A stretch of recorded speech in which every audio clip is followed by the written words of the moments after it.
Hello friends, welcome to Ayesha study centre. आज हम लोग मौर्य वंश का ऑब्जेक्टिव क्वेश्चन देखेंगे। एनसीईआरटी जो बीपीएससी, यूपीएससी, बीएसएससी, बिहार दरोगा जैसे एग्ज़ाम के लिए महत्वपूर्ण होगा। चलिए आज का क्लास देखते हैं और पहला क्वेश्चन देखते हैं।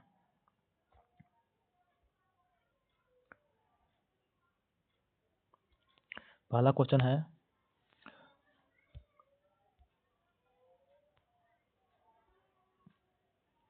वह शासक कौन था जिसने संपूर्ण भारत को एकता के सूत्र में पिरोया था? तो उसका नाम क्या था? तो उसका नाम था चंद्रगुप्त मौर्य। चंद्रगुप्त मौर्य ऐसा पहला शासक था जिसने संपूर्ण भारत को राजनीतिक दृष्टि से एकता के सूत्र में पिरोया था। अगला क्वेश्चन, निम्नलिखित में से किस ग्रंथ से चंद्रगुप्त मौर्य को मौर्य शाखा का क्षत्रिय बताया गया है? तो किस ग्रंथ से बताया गया है? तो महावंश और दीपवंश में बताया गया है कि चंद्रगुप्त मौर्य मौर्य शाखा का क्षत्रिय था। अगला क्वेश्चन देखिए, इसका डिस्कशन भी देख लेते हैं। चंद्रगुप्त मौर्य को महावंश और दीपवंश में शाक्यों को मौर्य शाखा का क्षत्रिय बताया गया है। शाक्य लोग पिपली वन में रहते थे जो आज के पूर्वी उत्तर प्रदेश में अवस्थित है। अगला क्वेश्चन है, निम्नलिखित में से किस ग्रंथ में चंद्रगुप्त मौर्य को वृषल कहा गया है? तो मुद्रा राक्षस में क्या वृषल कहा गया है? देखिए, विशाखा दत्त द्वारा रचित नाटक मुद्रा राक्षस से चंद्रगुप्त मौर्य के विषय में विशिष्ट सूचना प्राप्त होती है। इस ग्रंथ में चंद्रगुप्त मौर्य को नंदराज का पुत्र बताया गया है। इस कृति में चंद्रगुप्त के लिए वृषल और कुलीन शब्दों का प्रयोग किया गया है। अगला क्वेश्चन,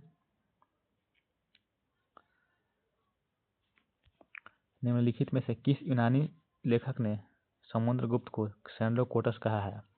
तो यूनानी लेखक जस्टिन के अनुसार चंद्रगुप्त ने अपनी 6 लाख फौज के साथ पूरे भारत को रौंद दिया था।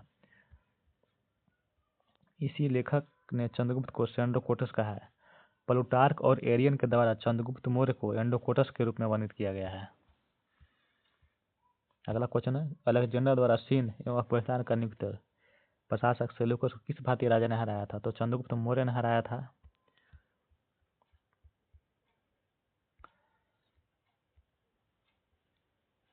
देखिए, मौर्य वंश के संस्थापक चंद्रगुप्त मौर्य ने सिकंदर के साम्राज्य के पूर्वी भाग के शासक सेल्यूकस की आक्रमणकारी सेनाओं ने 305 ईसा पूर्व में परास्त किया था। लोग कहते हैं जो जीता सिकंदर, तो जिसने सिकंदर को भी जीता उसने चंद्रगुप्त मौर्य। देखिए, रोमिला थापर ने अपनी पुस्तक भारत का इतिहास में चंद्रगुप्त को सेल्यूकस का विजय 303 माना गया है।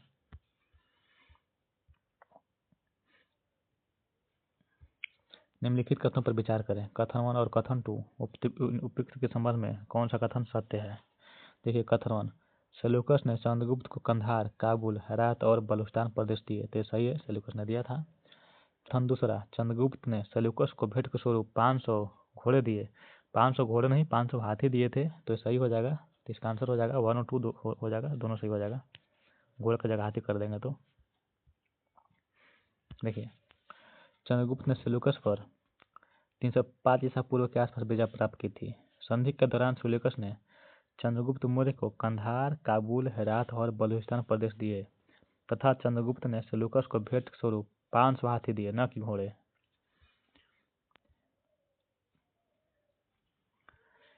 निम्नलिखित में से किस शासक के अभिलेख से पता चलता है कि चंद्रगुप्त मौर्य के प्रांतीय गवर्नर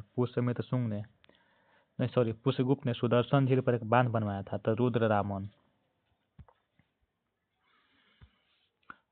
रुद्रदामन के जूनागढ़ शिलालेख में कहा गया है कि सिंचाई के लिए सुदर्शन झील पर एक बांध पुष्यगुप्त द्वारा बनाया गया था, जो चंद्रगुप्त मौर्य का प्रांतीय गवर्नर था। कर्नाटक के किस स्थान पर अशोक का शिलालेख प्राप्त नहीं हुए हैं? तो चित्रदुर्ग से प्राप्त हुआ है, एरागुड़ी से प्राप्त हुआ है, मास्की से भी प्राप्त हुआ है, पर सोपारा से प्राप्त नहीं हुआ। तो इसका आंसर हो जाएगा सोपारा। कर्नाटक में अशोक के शिलालेख शीतलदुर्ग, एरागुड्डी और मास्की नामक स्थान से प्राप्त हुए। सोपारा कर्नाटक में नहीं बल्कि महाराष्ट्र के थाने जिले में है। यहाँ सभी अशोक के अभिलेख प्राप्त हुए हैं। अगला क्वेश्चन, निम्नलिखित में से चंद्रगुप्त मौर्य ने आध्यात्मिक गुरु कौन था? चंद्रगुप्त मौर्य का आध्यात्मिक गुरु कौन था? तो भद्रबाहु था इसका आध्यात्मिक गुरु था। जैन अनुसूचियों के अनुसार चंद्रगुप्त ने अपना राज सिंहासन त्याग कर अपने गुरु जैन मुनि भद्रबाहु के साथ कर्नाटक के श्रवण बेलगोला में सन्यासी के रूप में रहने लगे थे। 10 नंबर क्वेश्चन, चंद्रगुप्त मौर्य के पश्चात मौर्य वंश का शासक कौन था? तो बिंदुसार था। चंद्रगुप्त मौर्य के बाद कौन शासक बना? तो बिंदुसार बना। लगभग 25 वर्ष तक शासन करने के बाद चंद्रगुप्त मौर्य ने अपना सिंहासन अपने पुत्र बिंदुसार को सौंप दिया था। 11 नंबर क्वेश्चन, बिंदुसार के शासनकाल में मौर्य साम्राज्य के अंतर्गत निम्नलिखित में से कौन सा प्रदेश शामिल नहीं था? तो कलिंग प्रदेश शामिल नहीं था और सुदूर दक्षिण राज्य भी शामिल नहीं था। बिंदुसार के शासनकाल में मौर्य साम्राज्य दक्षिण के मैसूर तक फैल गया था तथा इसमें लगभग सारा देश शामिल था। कलिंग प्रदेश, उड़ीसा तथा सुदूर दक्षिण राज्य को छोड़कर बाकी सभी राज्य इसमें शामिल था मौर्य वंश में।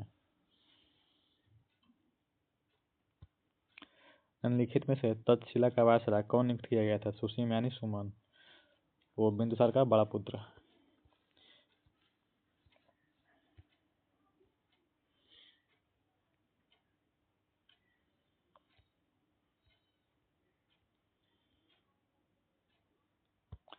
मिस्र के राजा टॉलमी के अनुसार किसे बिंदुसार के राज दरबार में अपना राजदूत बनाकर भेजा था? तो डायनोसियस का।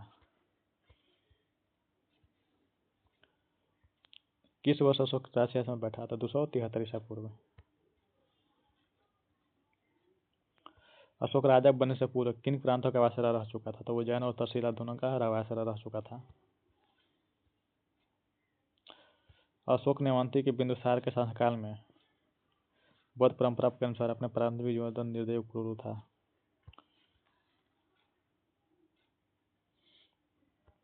भारतीय इतिहास का पहला राजा जिसने अपने शासन देश के शिलालेखों पर खुदवाया था? तो अशोक।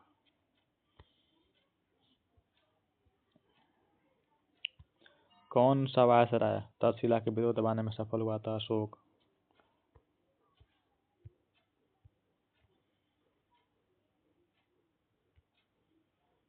अठारह नंबर क्वेश्चन, निम्नलिखित में से किस शासक को देवानाम प्रिय और प्रियदर्शी के रूप में बताया गया है? अशोक को बताया गया है।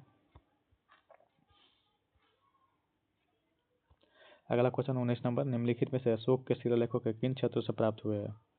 तो पाकिस्तान से प्राप्त हुआ, नेपाल से प्राप्त हुआ और अफगानिस्तान, इस सब तीनों से प्राप्त हुआ है। ईरान से प्राप्त नहीं हुआ है। देखिए, अशोक के शिलालेख भारत के अतिरिक्त नेपाल, पाकिस्तान तथा अफगानिस्तान से प्राप्त होते हैं। कुल मिलाकर इस क्षेत्र के 47 स्थानों पर शिलालेख प्राप्त हुए, जबकि ईरान से एक ऐसा कोई साक्ष्य प्राप्त नहीं हुआ है।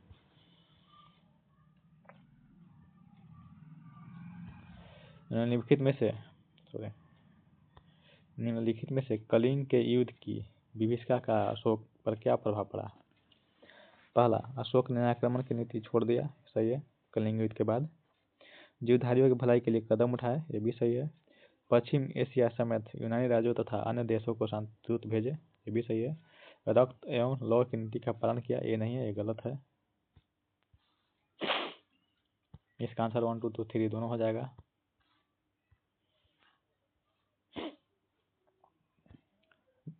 अगला क्वेश्चन, कलिंग की युद्ध, विजय तथा क्षतियों का वर्णन अशोक के किस शिलालेख में है? तो अशोक का तीसरा शिलालेख में है। 1 2 और 3 तीसरा शिलालेख में है।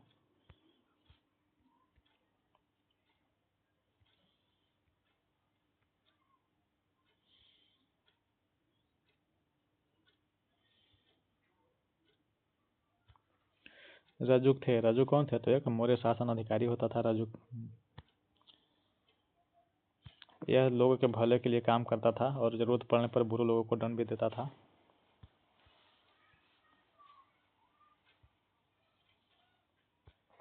तेईस नंबर क्वेश्चन देखेंगे, निम्नलिखित में से किस शिलालेख में अशोक ने अपने सभी धर्मों एवं पंथों के प्रति समान आदर भाव प्रकट किया? तो 12वें शिलालेख में।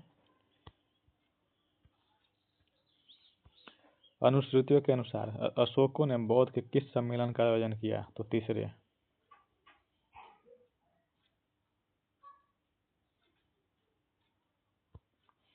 अशोक ने धम्म महापात्रों की नियुक्ति किस लिए की थी?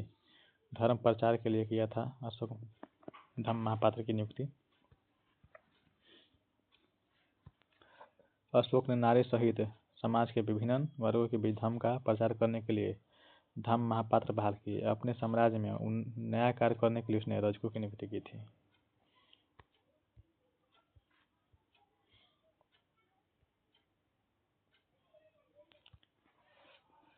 26 नंबर क्वेश्चन है, अशोक के 12वें शिलालेख के संदर्भ में निम्नलिखित कथनों पर विचार करें।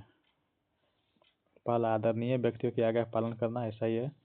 परिजनों को क्षति न पहुंचाना, ये भी सही है। सच बोलना, ये भी सही है। और जीव हत्या से बचना, ये भी सही है।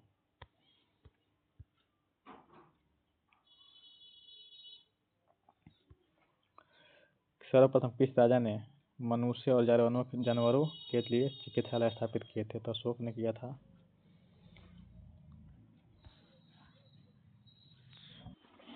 अगला क्वेश्चन है, वे विदेशी राज्य और राजा जहाँ से अशोक के शिलालेख मिले, राजाओं को उनके राज्य क्षेत्र के कूट की सहायता के लिए मिला है। राजा हो जाएगा और राज्य क्षेत्र हो जाएगा। टॉलमी हो जाएगा मिस्र से, एंटोनियो गुटेरस हो जाएगा मकदूनिया से, अलेक्जेंडर हो गया पाइरस से, और मेगास हो जाएगा साइरिन से।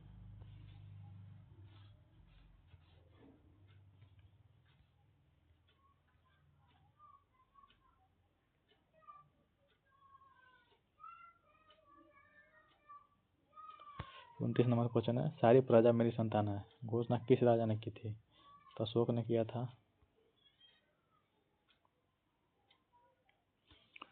आज किसी भी अन्य शासक ने राजा और प्रजा के बीच संबंधों को इतनी सरल और उदारता भाषा में व्यक्त नहीं किया है। अशोक ने घोषणा किया कि सारी प्रजा मेरी संतान है। जिस प्रकार मैं अपनी संतान के लिए इस जीवन में और अगले जीवन में भी सुख समृद्धि की कामना करता हूँ, वैसे ही कामना मैं सभी प्रजा के लिए, जनों के लिए करता हूँ। निम्नलिखित में से किस राजा ने अपने द्वारा पराजित लोगों को से क्षमा मांगी थी? अशोक। देखिए, केवल अशोक ही एक ऐसा राजा हुआ जिसने अपने द्वारा पराजित लोगों से इस बात के लिए क्षमा मांगी कि उसने उनके विरुद्ध युद्ध करके उन्हें कष्ट और दुख पहुंचाया। 13वां शिलालेख में एक ऐसा मर्मर लिखा है जिसमें अशोक जैसे महान और उदारचेता मानव द्वारा ही लिखा जा सकता है। 31 नंबर क्वेश्चन है, निम्नलिखित में से किन नीतियों के कारण अशोक का नाम इतिहास में अमर है? किन नीतियों के कारण है? तो शांति, अनुक्रमण, राज्य विजय और सांस्कृतिक विजय के कारण उनका ये चारों हो जाएगा। सभी आंसर सही हो जाएगा इसका।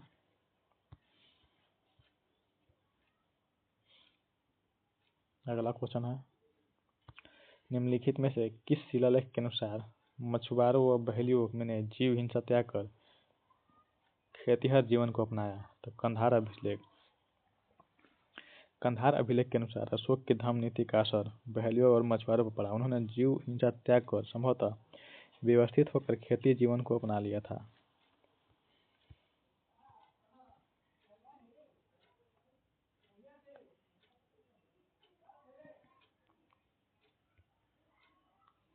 तैतीस नंबर क्वेश्चन, अशोक ने अपने शासन के 12वें वर्ष बाद किस राजयाग पर अपने विचार नियुक्त नहीं किए? युद्ध नीति। अगला क्वेश्चन, निम्नलिखित में से पन किस धातु की मुद्रा थी? चांदी की थी। देखिए, पन 3/4 तोले के बराबर चांदी का सिक्का होता था। मंत्री, सेनापति, पुरोहित तथा विराजों को 48,000 पन की भारी रकम मिलती थी।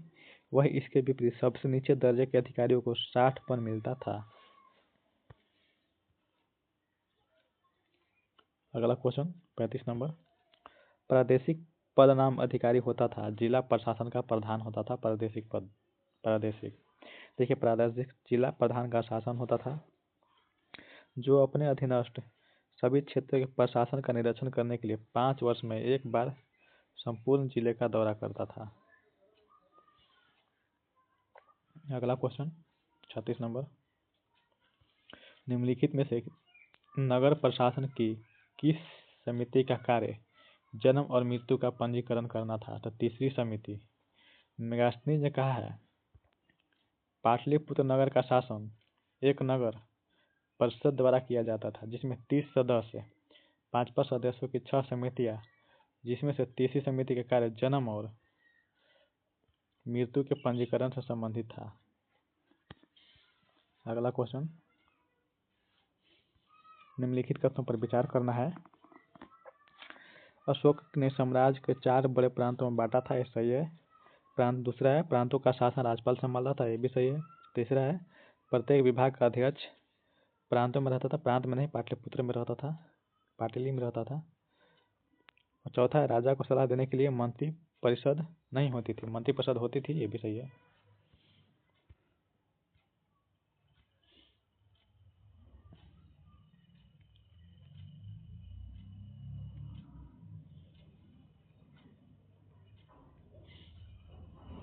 और 38 नंबर क्वेश्चन देखेंगे। निम्नलिखित कथनों पर विचार करना है, इसमें से कौन सा कथन सही है देखना है।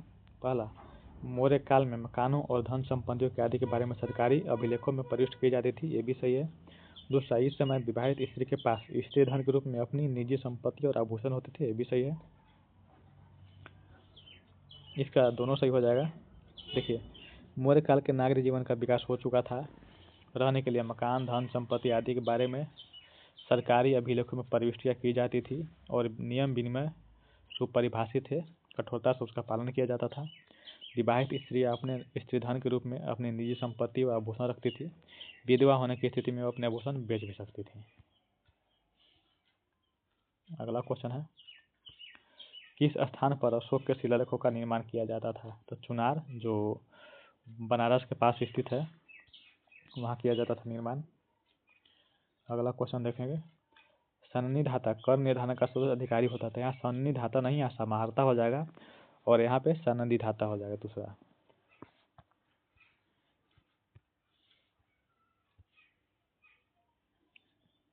अगला क्वेश्चन है, निम्नलिखित कथनों पर विचार करना है और उपयुक्त में से कौन सा कथन सत्य है। देखिए, मौर्य काल में व्यापारियों को व्यापार करने हेतु लाइसेंस देना पड़ता था, ये भी सही है। और भारत अनेक पश्चिमी देशों को नील, जड़ी बूटियां, रेशम, दवाई आदि भेजता था, ये भी सही है। इसका आंसर 1 और 2 दोनों हो जाएगा।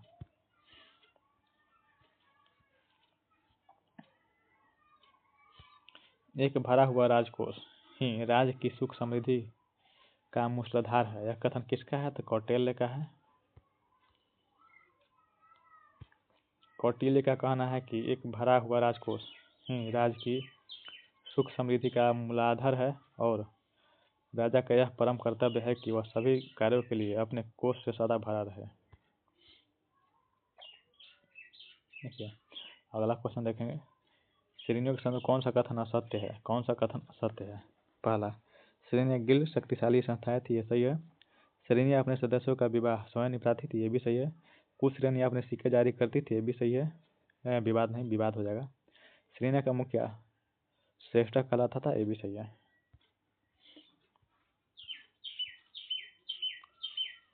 निम्नलिखित कथनों पर विचार करें। मौर्य काल में राजस्व का मुख्य स्रोत भूमि कर और व्यापार कर था, ये सही है। दूसरा, उपज का 6ठा से 12वां भाग भूमि के रूप में वसूल किया जाता था, ये भी सही है।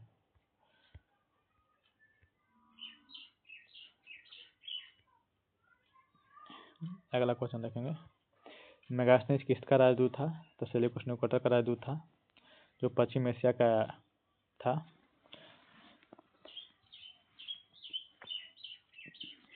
इसने मेगास्थनीज चंद्रगुप्त मौर्य के दरबार में आया और उसने इंडिका नामक पुस्तक लिखा था।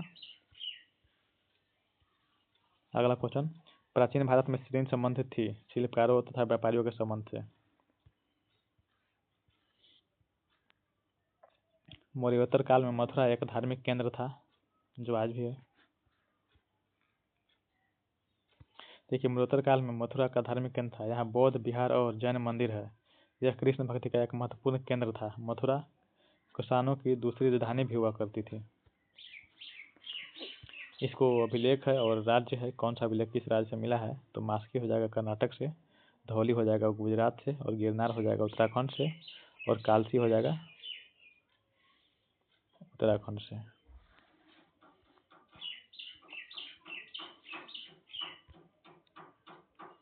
56 क्वेश्चन देखेंगे, 56 नंबर। अशोक के ज्यादातर अभिलेख किस भाषा और किस लिपि में लिखे गए थे? तो अशोक का ज्यादातर अभिलेख जो है वो लिखा गया था प्राकृत भाषा और ब्राह्मी लिपि में लिखा गया था।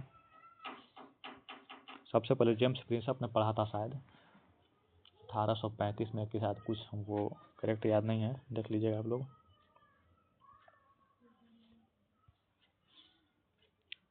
कथन है अशोक के अभिलेखों के संबंध में जिनमें कौन सा कथन सत्य है?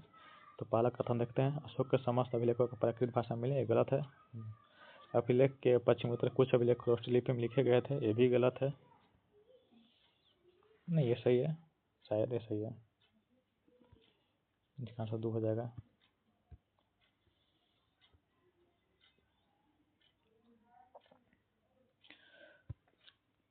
चंद्रगुप्त मौर्य के दरबार में आने वाला मेगास्थनीज किस देश का राजदूत था? तो यूनान का राजदूत था। मेगास्थनीज लगभग 305 ईसा पूर्व यूनानी शासक सेल्यूकस के राजदूत के रूप में चंद्रगुप्त मौर्य के दरबार में आया था। इसने इंडिका नामक पुस्तक की रचना किया था।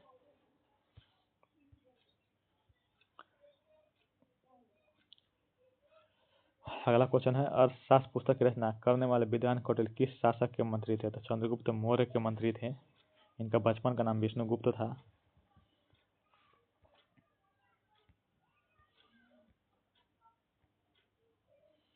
अगला क्वेश्चन देखेंगे 60 नंबर। कलिंग जो इतिहास में सम्राट अशोक द्वारा विजय के लिए प्रसिद्ध है, भारत के किस राज्य में स्थित है? तो उड़ीसा में स्थित है। अशोक ने सन 261 ईसा पूर्व में कलिंग पर आक्रमण कर विजय प्राप्त कर लिया था। अशोक का इधर शिलालेख है और इधर राज्य है, कौन सा शिलालेख कहाँ है? गिरनार हो जाएगा गुजरात में, कालसी हो जाएगा उत्तराखंड में, सोपारा हो जाएगा महाराष्ट्र में और जौनगढ़ हो जाएगा उड़ीसा में।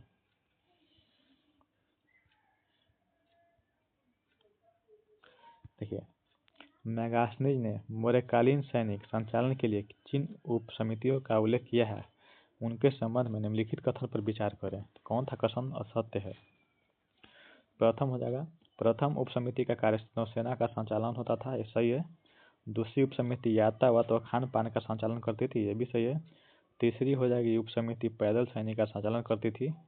और चौथी उप समिति रथारोही का नहीं, चौथी नहीं, पांचवा हो जाएगा, पांचवा उप समिति रथारोही का संचालन करती थी।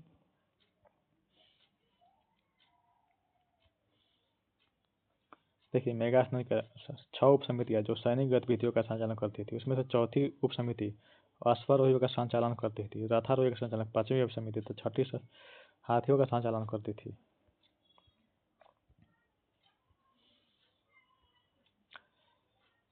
(63) क्वेश्चन, सुदर्शन झील जो एक कृत्रिम जलाशय था की सूचना किस अभिलेख से प्राप्त होती है? तो गिरनार अभिलेख से प्राप्त होता है। सुदर्शन झील गुजरात के तत्कालीन सौराष्ट्र में स्थित है। इसकी सूचना रुद्रदामन के गिरनार शिलालेख से मिलती है। रुद्रदामन ने इस झील का मरम्मत भी करवाया था। अगला क्वेश्चन, सुदर्शन झील के संबंध में विचार कीजिए।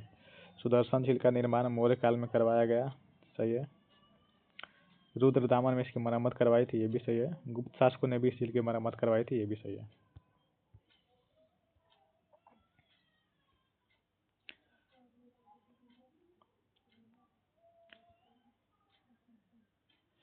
देखिए, बराबर की गुफा किस राज्य में स्थित है? तो बिहार में स्थित है।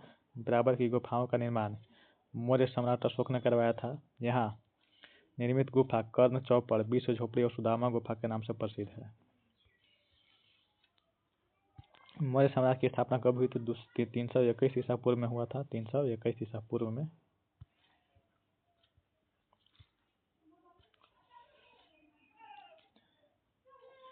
अगला क्वेश्चन है अशोक धर्म प्रचार के लिए किन अधिकारियों की नियुक्ति की? धर्म महापात्र की नियुक्ति किया था।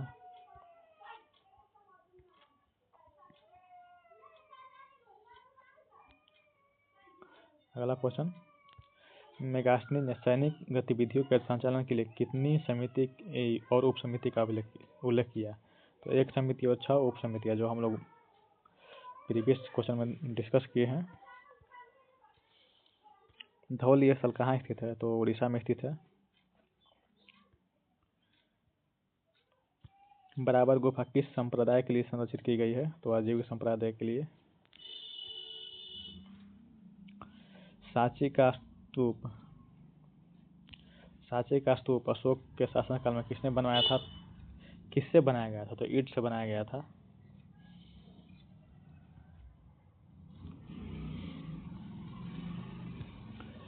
बहत्तर क्वेश्चन है, 72 नंबर। हाथ के चामर पकड़े खड़ी यक्षिणी की मूर्ति कहाँ से मिलती है? तो पटना से मिलती है। हाथ में चामर चौरी पकड़े खड़ी याचनी की अकदम मूर्ति आधुनिक पटना के दीदारगंज से मिली है। यह मौर्यकालीन मूर्तियां की परंपरा एक अच्छा उदाहरण है। 73 और लास्ट क्वेश्चन देखेंगे। कौन सा स्तूप आंध्र प्रदेश के वेंगी क्षेत्र में नहीं स्थित है? तो सांची। आंध्र प्रदेश के वेंगी क्षेत्र में अनेक स्तूप स्थल है, जैसे जयपेट, अमरावती, भद्रिसपोल, नागार्जुन कोंडा, गौली आदि। सांची का स्तूप मध्य प्रदेश में स्थित है। चलिए आज का क्वेश्चन खत्म हो गया है।